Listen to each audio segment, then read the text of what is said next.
দাড়িভিট কাণ্ডে ন্যায় বিচারের আশ্বাস, নিহত তাপস রাজেশের পরিবারের পাশে মন্ত্রী বিরাজ বিশ্বাস। দাড়িভিট হাই স্কুলের প্রাক্তন দুই ছাত্র রাজেশ সরকার ও তাপস বর্মনের পরিবারের সঙ্গে দেখা করে ন্যায় বিচারের আশ্বাস দিলেন রাজ্যের মন্ত্রী তথা করণদিঘির বিধায়ক বিরাজ বিশ্বাস। মঙ্গলবার দাড়িভিটে পৌঁছেই প্রথমে নিহত দুই ছাত্রের সমাধিস্থলে শ্রদ্ধা নিবেদন করেন তিনি। পরে তাদের বাড়িতে গিয়ে পরিবারের সদস্যদের সঙ্গে কথা বলেন এবং ঘটনার সঙ্গে জড়িতদের বিরুদ্ধে উপযুক্ত আইনি ব্যবস্থা গ্রহণ ও দোষীদের শাস্তির উপযুক্ত নিশ্চিত করার আশ্বাসও দেন। মন্ত্রী বিরাজ বিশ্বাসের এই আশ্বাস নতুন করেই আশার আলো দেখছেন নিহত তাপস বর্মনের পরিবার সদস্যরা। দীর্ঘদিন ধরে বিচার না পাওয়ার ক্ষোভের মধ্যে মন্ত্রীর এই সফর তাদের নিয়ে নতুন প্রত্যাশার জন্ম দিয়েছে।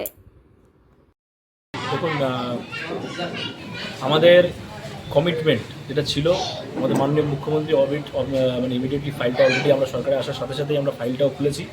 ইমিডিয়েটলি যারা যারা দোষী, এইসব কেউটোগুলো লুকিয়ে আছে, সেগুলো খুঁজে আমরা ইমিডিয়েটলি বার করছি আর আইনের আওতায় তাদের নিয়ে আসছি। আর আমার পরিবার বলতে গেলে তাদের যে কাকিমারা রয়েছে, বিশেষ করে রাজেশ আর তাপসের মা বাবা, তারা আমার নিজেদের পরিবারই একজন অংশ। আমি অ্যাজ এ পরিবারের ছেলে হিসাবে আমি এখানে দেখা করতে আসলাম সবার সাথে। বললো যে আমি তো আইনের রক্ষক, এবার কেস ফাইলটা আমার হাতেই ছিল, সেটা শুভেন্দুদা চেয়ে নিয়ে গেছে। আবার আমি দেখছি 1 মাসের মধ্যেই কাজ শুরু হয়ে যাবে। কতদিন এই যে দীর্ঘদিন ধরে যে বিচারের আশায় রয়েছেন, এবার কি মনে করছেন বিচার কি পাবেন? হ্যাঁ, এবার বিজেপি সরকার আসছে, এবার আমি বিচার পাবো। আজকে কোথায় কোথায় গেল বিরাজ বিশ্বাস এসে? প্রথমে এসে আমার রাজেশের বাড়িতে গেল, ওর বাবা মার সাথে দেখা করে আমার বাড়িতে আসলো, তাপস বর্মনের বাড়ি। তারপরে সমাধিতে গেল, সমাধিতে ওদের ফুল দিয়ে শ্রদ্ধাঞ্জলি জানালো। কি বলবেন এবার এই রাজ্যের মুখ্যমন্ত্রীর উদ্দেশ্যে?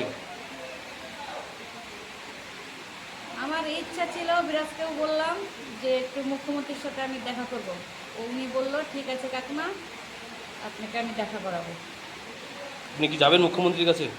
হ্যাঁ, আমার ইচ্ছা ওনার সাথে আমি একটু কথা বলবো, ছেলের বিচারের জন্যই। ছেলের বিচারের জন্য। যারা এখনো পর্যন্ত এই ঘটনার পরে ঘুরে বেড়াচ্ছে, তাদের উদ্দেশ্যে কি বলতে চাচ্ছে? বলুন, নতুন সরকার এসেছে।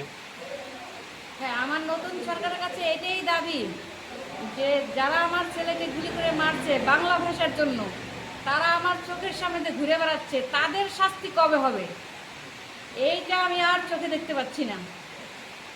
তাদের শাস্তির কথা বলতেই আমি মুখ্যমন্ত্রীর সাথে দেখা করতে যাব।